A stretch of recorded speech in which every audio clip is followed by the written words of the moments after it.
So let me replay the 15 seconds that we said. We started. It's 8:33. We're calling the meeting to order. And item 2 is discussion approval of FY 2024 budget. And this is why don't we have Mr. Milano and Ms. Dexter kick this off? Sure, thank you. I put together a quick 5 slides just to kind of reframe where we're at and to provide some updates since we last spoke. So I will run through those now. Obviously, jump in any questions along the way.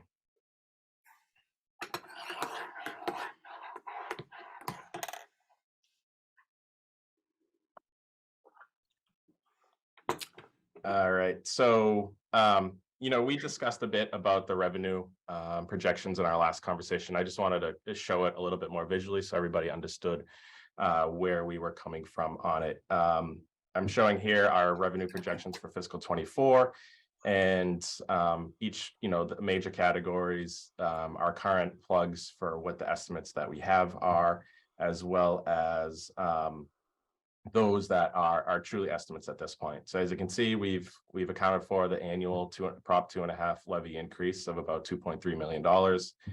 We have new growth in at $850,000. Last year it was closer to about $1.2 million. So I think this is a place that we've discussed that there might be an adjustment in the coming weeks as we get a better handle on what our new growth figures will be for fiscal 24.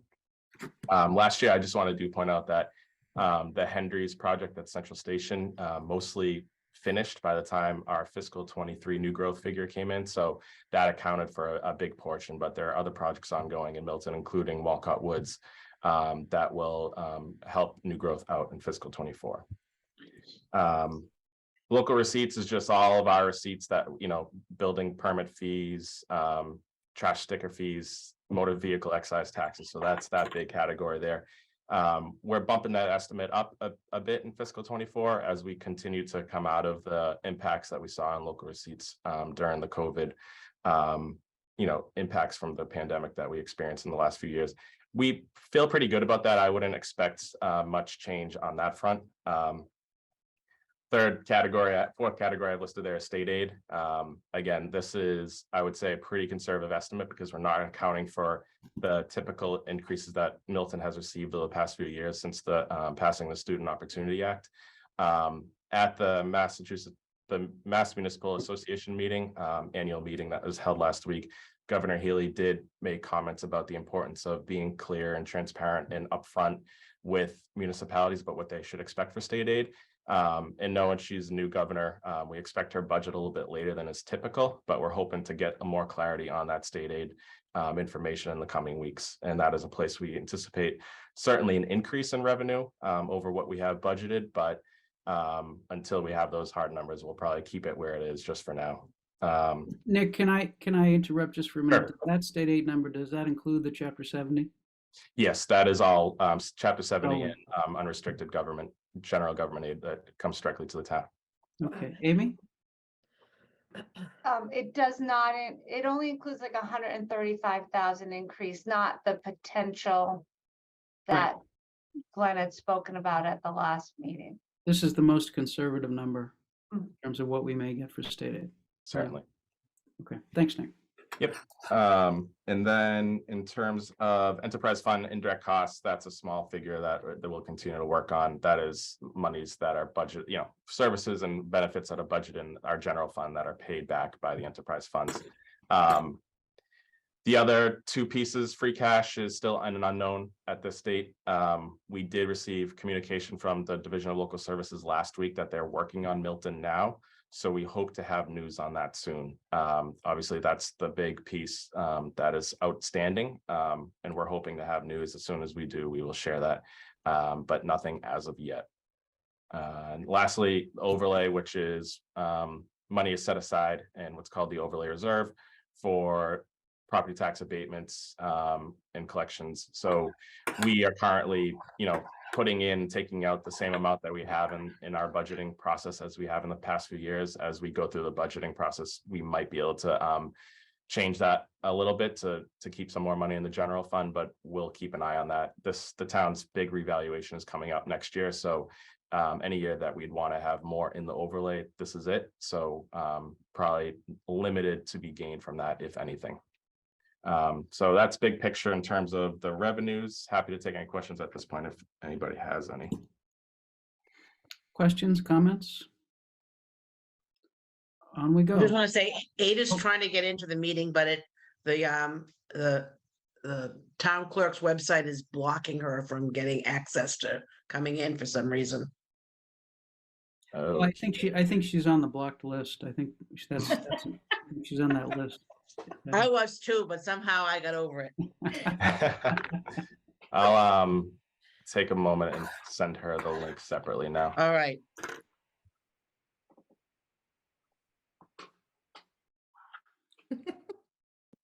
While you're doing that, Nick, on the overlay release, I know sometimes in the past, we've gone back had the assessors go back several years to, I mean, this is what's in the overlay now is a combination of contributions from a bunch of different years for various things that were either in dispute or whatever.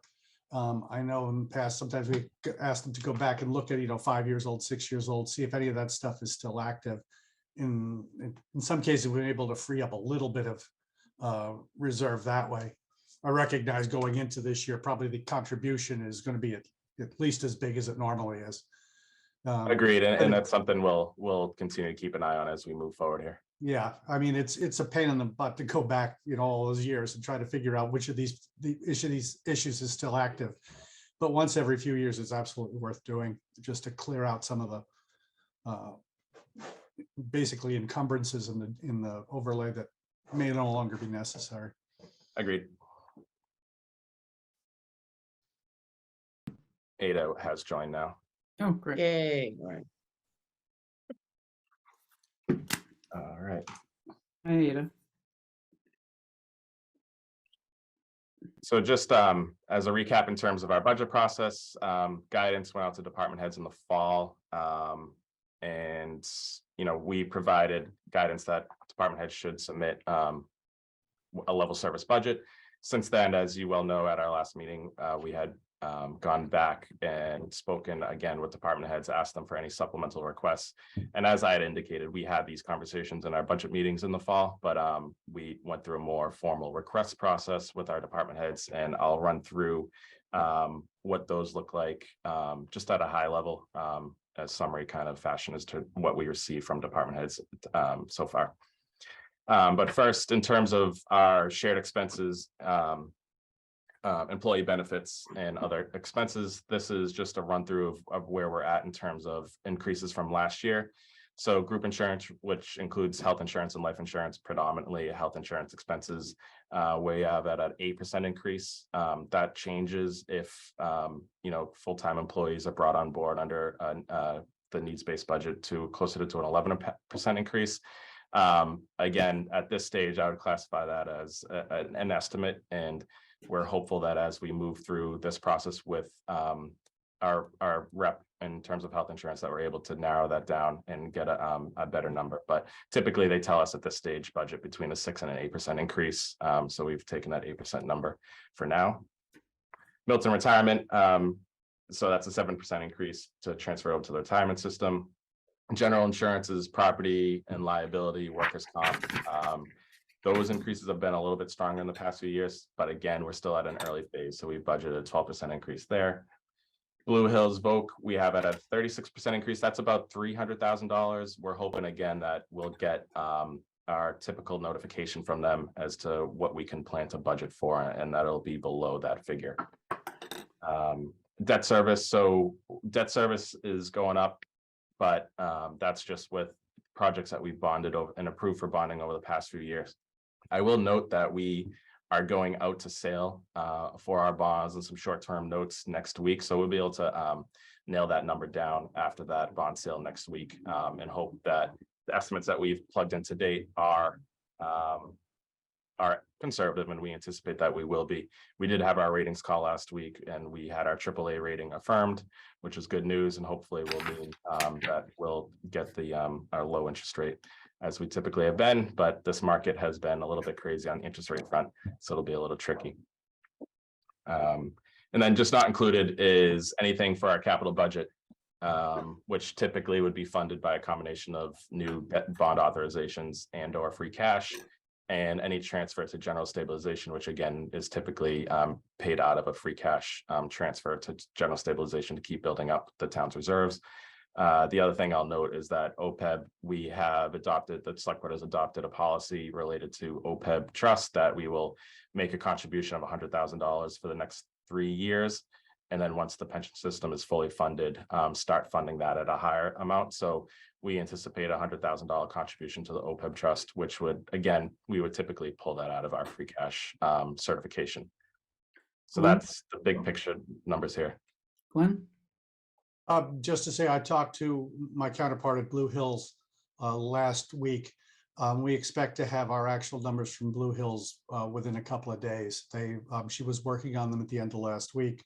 The 36% is based on the fact that we went up from 41 to 50 students at Blue Hills from last year to this year. So there'll be a substantial increase due to our percentage of the enrollment. Their overall enrollment has not gone up, so we will be picking up a bigger picture. But at that point, she didn't know where the contribution from their access and deficiency account and things like that would be.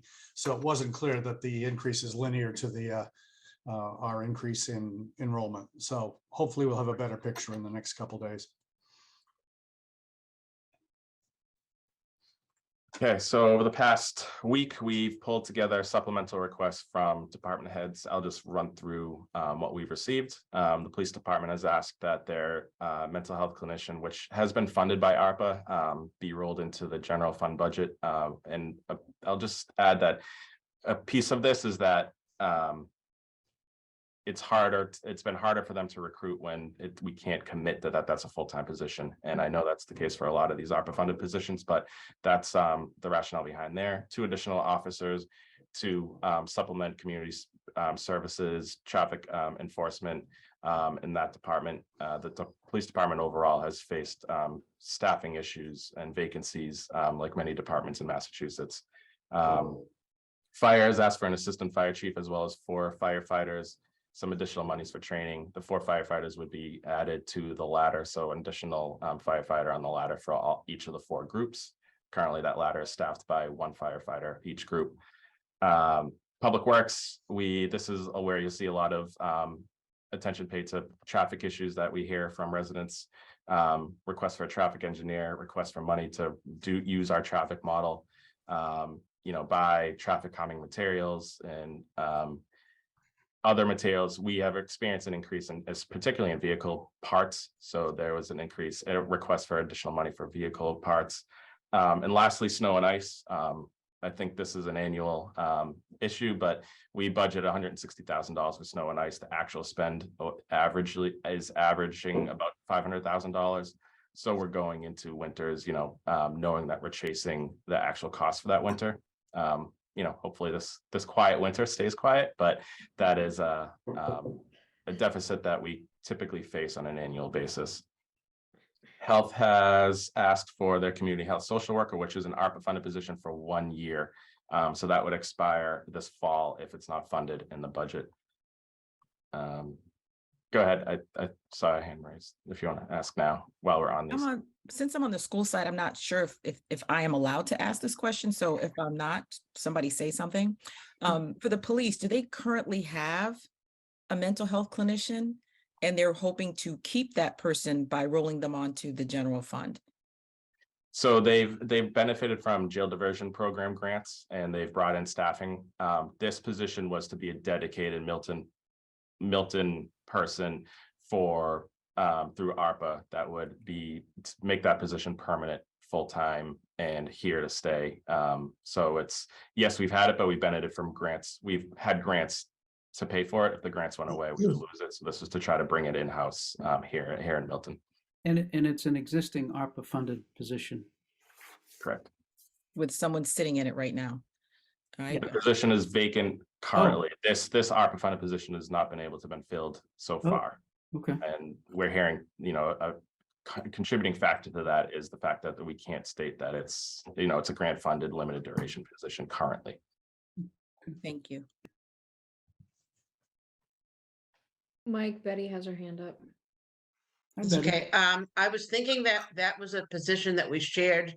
I thought we had like a half-time mental health clinician affiliated with the police department that we shared with another community. Is that the same position that is currently that you're hoping to make a full-time position? That's the that's the grant fund and jail diversion position. This would be a Okay. separate standalone full-time employee. And do we still have the jail diversion person or no? I believe so. I haven't heard otherwise. I'll check with Okay. King and get back to you on that question. All right. So I mentioned the health department, select board, town administrator. So I am in our level service budget. I've asked to take two positions, the money for two positions, and roll that into one. And a needs-based budget, I would try to keep one of those positions if possible. This is to add an assistant town administrator, and then the additional FTE here would be to have a procurement officer / management analyst, just to keep that staffing in our office if possible. Betty, is that a new hand or an old hand that you have up?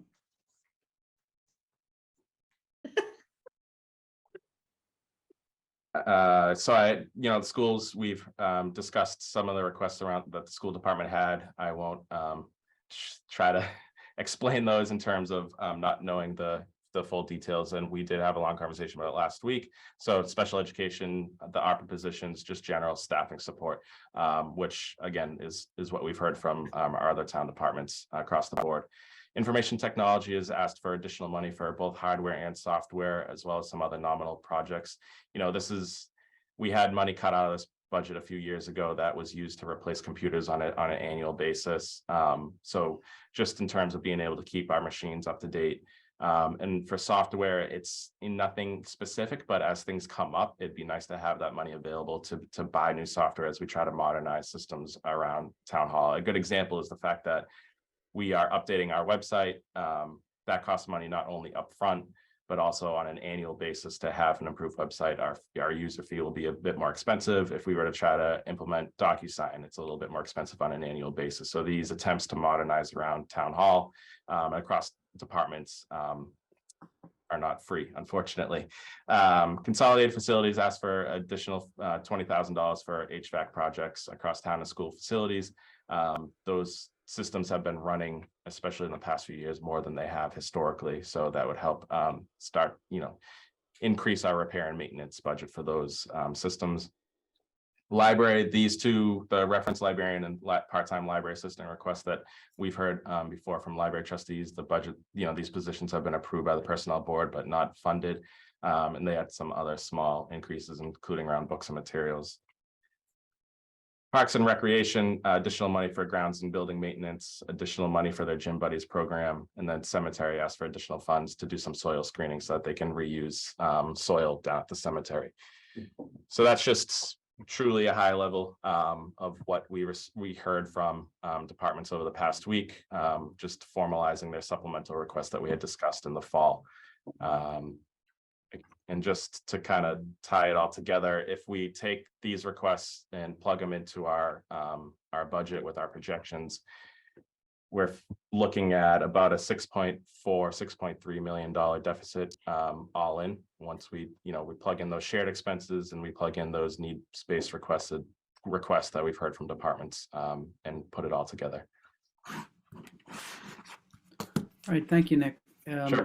And just a reminder on the level service budget, the deficit for that we talked about last week. That was, and Amy, you'll have to help me out. I don't have the figure. I think it's close to 3.6, 3.7. I think it's 3.6. I think that was 3.6. Yeah. Okay. Okay. Questions, comments?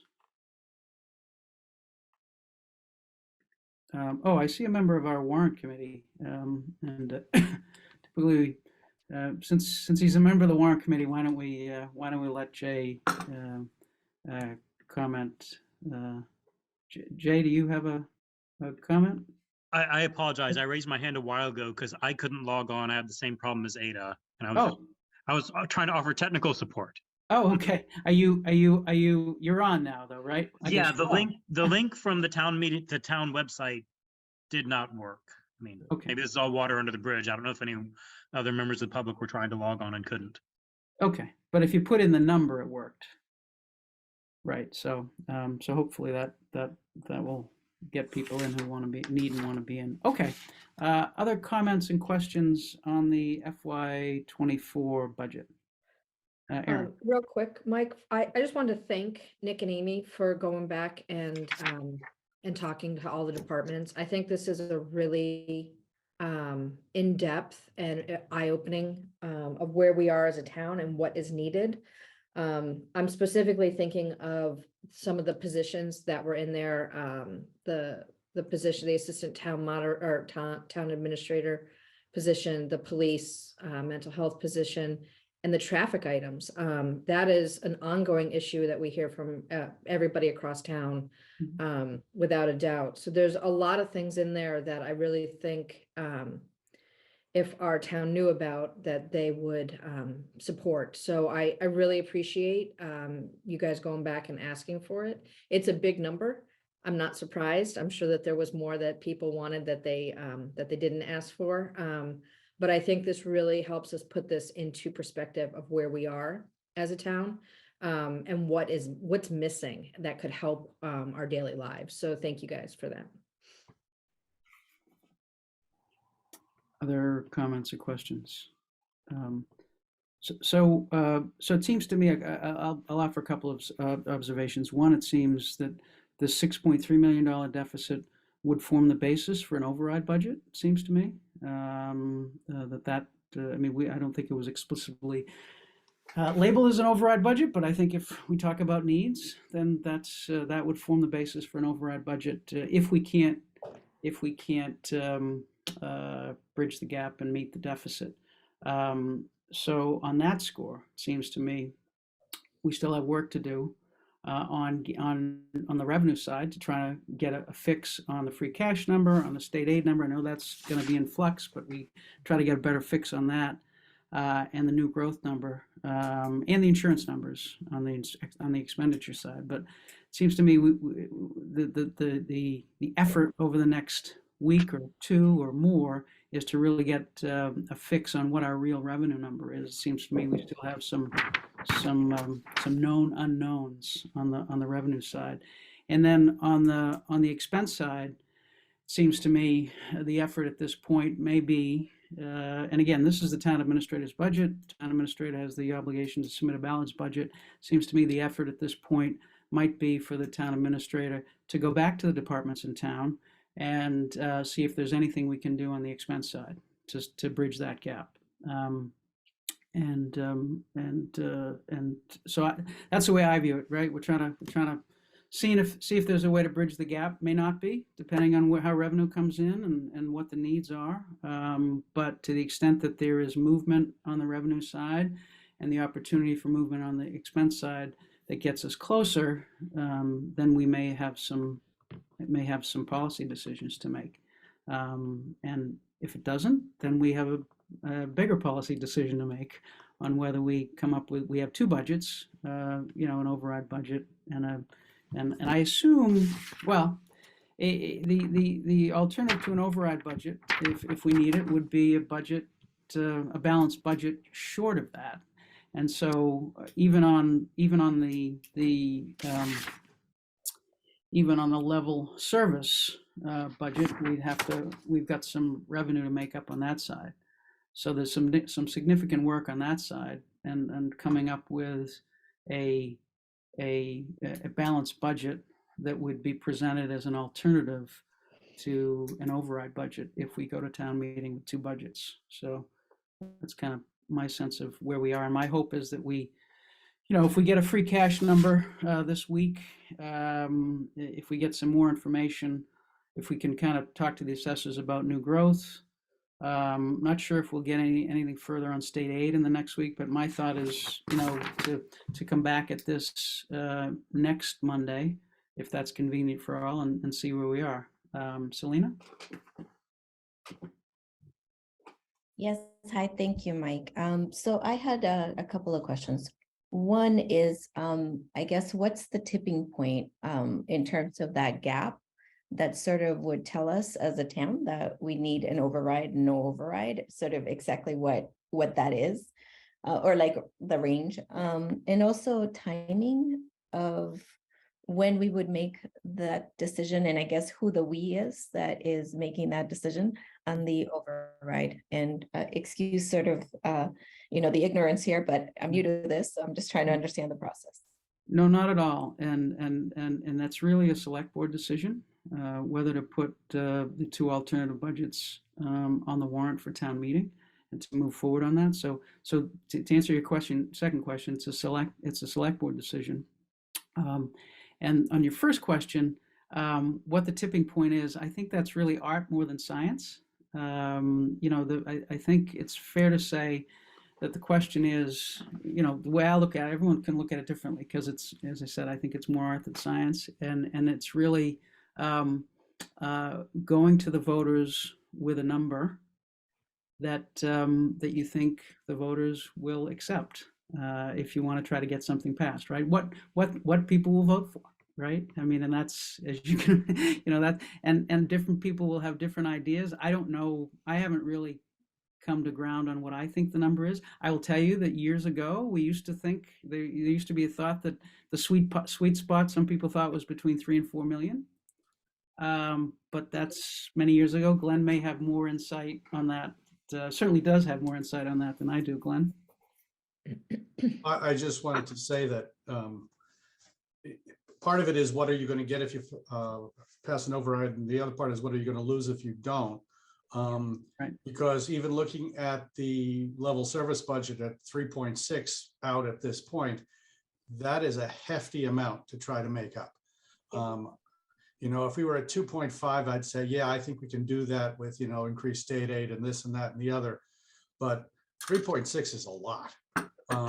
You don't close that without, raiding free cash and doing all other sorts of things that you really don't want to do. Because that money is needed for other things. So I think ultimately it's going to come down to, you'll get this if you pass an override, and you'll lose this if you don't. And there's no steady state in the middle. I mean, it's going to be, I think, a choose one or the other. And that's generally how we've gotten to an override in the past, is we were faced with that situation. We had to say we can't sustain our operations this year.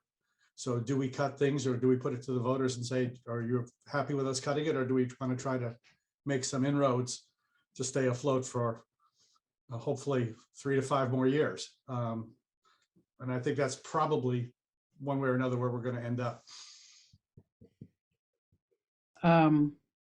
And I'll offer two things. One is, one thing that I forgot was in the exercise moving forward, to ask the departments, I think it could be useful to inquire of the departments, things that can be funded as one time, because that is a much more acceptable use of free cash. So if the departments can identify one-time funding that is in that 3.6 or the 6.3, then that would be helpful. And two, Glenn just mentioned, thinking that or structuring a budget, an override budget that can set you up for the next 3 to 5 years. Doesn't seem to me that either the 3.6 or the 6.3 does that. So there may be some additional funds that goes into the art, goes into the mix of deciding if we want to go out for an override budget, what that number should be. Other comments or questions? Mike? Yes, Aaron. Sorry, one of Selena's questions, and I actually have it too, that she just asked about was timing. So yeah. I think that I had just moved to town. Maybe I'd been here for a couple years when we had the last override. I don't remember anything about the timing. So can you help me with that? Yeah, I mean, and again, this is kind of apocryphal, right? This is kind of my experience with it. Or Glenn, whoever, I don't. Yeah, some people would say, you got to start the education early. You got to start in the fall. You got to get out there and identify it early. We don't have the luxury of that at this point, and so You know, I would say, in my view, let me step back. If there's Sorry. an override budget, it has to be approved by town meeting, right? So the town meeting warrant is going to be reviewed by the warrant committee in March, largely February, March. Right. So it seems to me we'd have to have something in place for them to review shortly after the special town meeting in February, right? And then it's an exercise, you know, so our technical requirements are get it on the warrant, see if the town meeting approves it, and then typically the election would be sometime in June, right? Okay. So that's the timing on the technical side. On the public education side. Thank you. I really didn't remember. Yeah, and then the public education side, that would be some outside Okay. group that, you know, I wrote it all down. couldn't be us. That would be some outside group that would take the mantle of deciding when and how much they want to advocate for or against that kind of budget.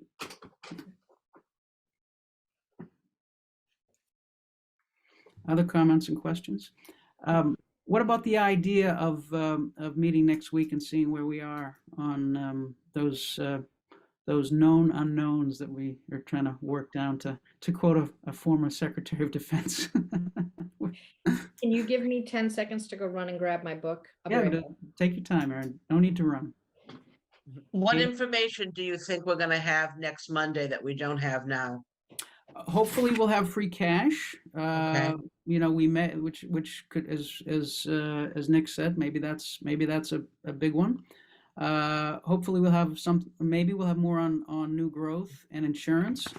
And to the extent that Nick is able to coordinate with other departments in town, you know, police, fire, school, to the extent that he can work on the expenditure side, maybe we have some update on the expenditure side as well. Ada? Thank you. One of the things that has changed since I was thinking about this, and I think we were thinking about this override, is that we're not looking to buy a convent. And the the thinking that to try to do a debt exclusion override and a budget override in the same year would be too much. And my sense of where we are with the school building project is we are likely not looking for a debt exclusion override this year. We've got some groundwork to do on that, which makes me kind of inclined to, if you know, if we do need this operational override, that, and it seems that we might, that it would be a year to do that then. That's just my thoughts. And one other thing that occurred to me as you were going through the different departments is the request from the school building committee. I'm not sure what has come in there, but that's another budgetary item that I think we need to consider. Thank you, Ada.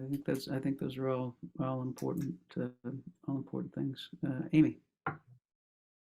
So in response to Ada's comment, I haven't seen a financial request from them. Nick, have you, from school building? We committee? had a placeholder for design of the convent project. Obviously, that article will need to be changed to, I emailed Sean actually over the weekend to inquire into what he thought he might need in terms of funding for the next 12 months, assuming Gala Road is the direction that the school building committee continues to move in. So I'll follow up with him, but I had emailed him over the weekend on that. Okay, so right now there's nothing. There isn't anything in there for that. Not in the numbers that we've looked at today.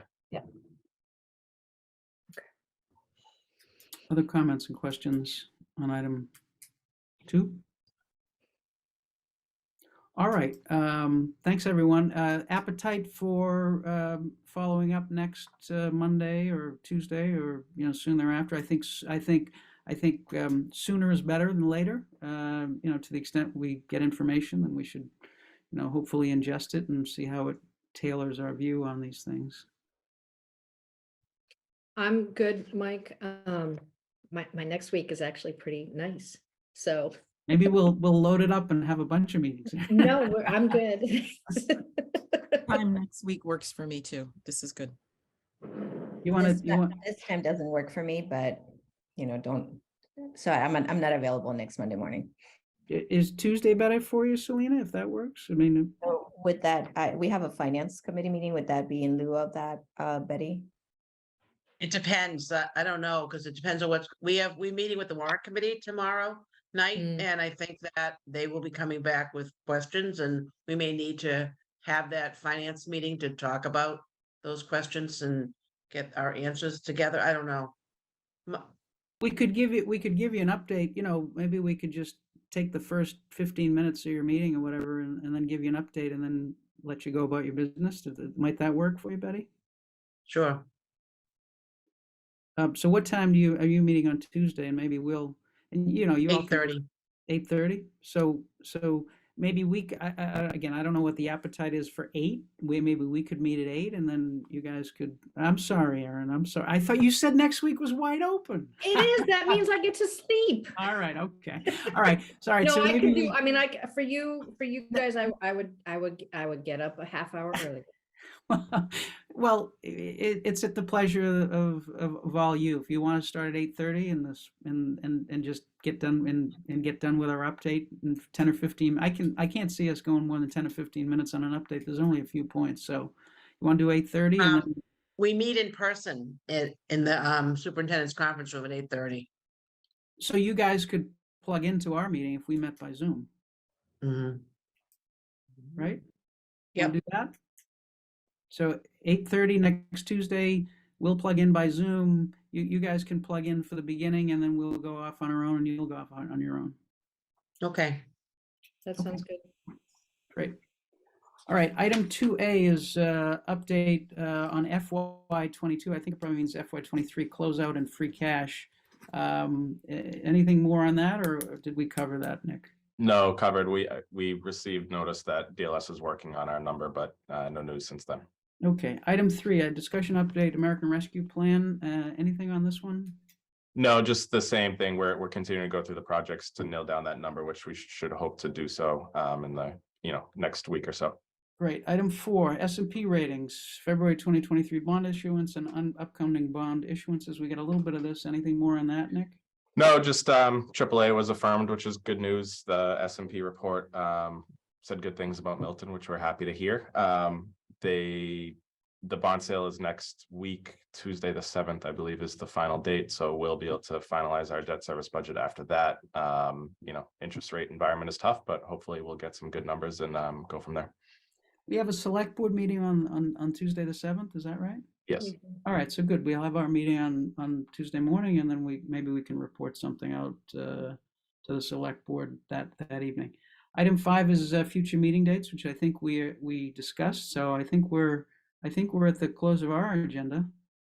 Wow, I'm loving this. All right, see. All right, see, Aaron, come on. I can go back to bed. Give me a little break. All right. All right. Motion to adjourn at what time are we at? We're at 9:12. 9:12. So I'm making that motion to adjourn. Motion to adjourn. I'll second. All those in favor, Aaron Aye. and myself. Yes. Do the school people need to do anything, or can we close the Zoom? Motion to adjourn. I second. We have to do the roll call too, I think, don't we? Yes, I Glenn? think- yeah. Yeah. All right, motion to adjourn. Anyone want to second that? Second. Okay, so we're gonna take a vote. Beverly, Yes. Selena, Yes. myself, yes, we're all set. And All right. Ada. Thanks, everyone. See you next week. Have a nice Hey. week. All right. Thank you. Number. Thank you.